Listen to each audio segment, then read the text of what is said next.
যুগে যুগে আয়ুর্বেদ ও প্রাচীন ভেষজ ঔষধ হিসেবে লতাপাতার ব্যবহার এক সময়ের চিকিৎসা ক্ষেত্রে বহুল ফলপ্রসূ ও প্রচলিত ছিল।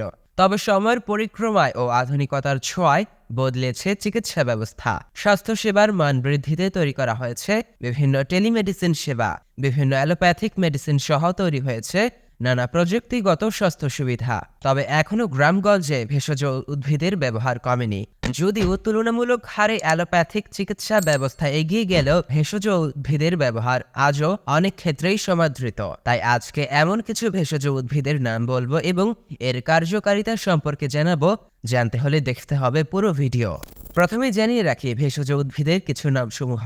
তালিকার প্রথমেই রয়েছে তুলসী, বাসক, বহেরা, হরিতকি, আমলকি, থানকুনি ইত্যাদি। তবে অর্জুনের ছালের ব্যবহার ও বিশেষ ক্ষেত্রে বেশ প্রযোজ্য, যা প্রাচীনকাল থেকেই এর ব্যবহার করে আসছে মানব সমাজ।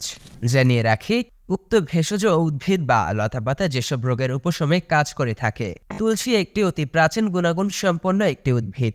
এই তুলসীর রস সর্দি কাশি সারাতে যেমন তৎপরভাবে কাজ করে, তেমনি মানসিক অবসাদেও গুরুত্বপূর্ণ ভূমিকা রাখে। তাই এই তুলসীর ব্যবহার অত্যন্ত তাৎপর্য।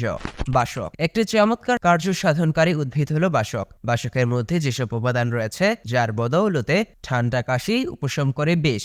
বাসকের রস ঠান্ডা কাশিতে ভালো কাজ করে। বহেরা, হরিতকি ও আমলকি ভিটামিন সি ও শরীরের রোগ প্রতিরোধ ক্ষমতা বৃদ্ধি করতে আমলকির জুড়ি মেলা ভার। এছাড়াও মুখের স্বাদ বৃদ্ধি করতেও আমলকির নাম থাকবে সবার আগে। বহেরার রয়েছে অজস্র ভেষজ গুণাগুণ। তেমনি হরিতকিও পেটের গ্যাস ও কোষ্ঠকাঠিন্য প্রতিরোধে উল্লেখযোগ্যভাবে কার্যকরী। বহেরা, হরিতকি ও আমলকি এই তিন ফলের মিশ্রণকে ত্রিফলা বলা হয়। থানকুনি পাতা পেটের বদহজম দূর ও হজমে কার্যকরী ভূমিকা নিতে সহায়ক। জ্বর ও সর্দি কাশির উপশমে বিশেষভাবে ব্যবহার হয়ে আসছে এই থানকুনি পাতার রস। এছাড়াও শাক, ঝোল ও ভর্তা করেও খাওয়া যায় শাক হিসেবে। ভেষজ উদ্ভিদের গুণগত মান সবসময় ছিল, আগামীতেও থাকবে। তবে এসব ব্যবহার ও সেবনের ক্ষেত্রে অবশ্যই একজন বিশেষজ্ঞের পরামর্শ নেওয়া উচিত। স্কেলফি পরিবার সবসময় সত্য ও বস্তুনিষ্ঠ তথ্য মানুষের সেবায় প্রচার করে। তাই সত্য ও বিশ্বাসযোগ্য তথ্য পেতে স্কেলফির সাথে থাকুন। ভিডিওটিতে লাইক, কমেন্ট ও শেয়ার করে আপনার আপনজনকেও সঠিক তথ্য জানান।